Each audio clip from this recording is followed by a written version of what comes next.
Hello दोस्तों, नमस्ते, प्रणाम। किशन बनी आप लोग हम आशा करते हैं आप लोग बहुत अच्छा खबर। आज हम आप लोग के एक बहुत ही प्यारा सा देवी जी का गीत सुनाते हैं।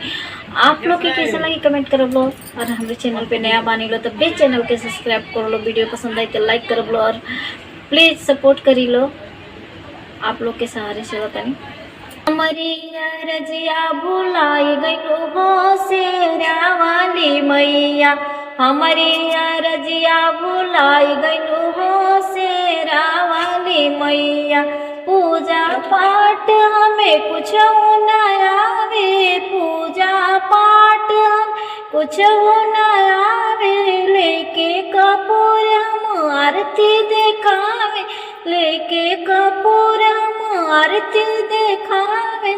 आरती में कौन चुक हो गई हो शेरा वाली मैया, हमारी रजिया भुलाई गई हो शेरा वाली मैया, हमारी रजिया भुलाई गई हो शेरा वाली मैया।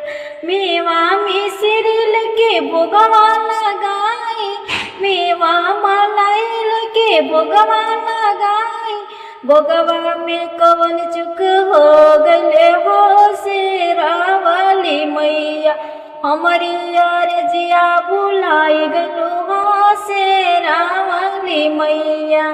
बढ़िया।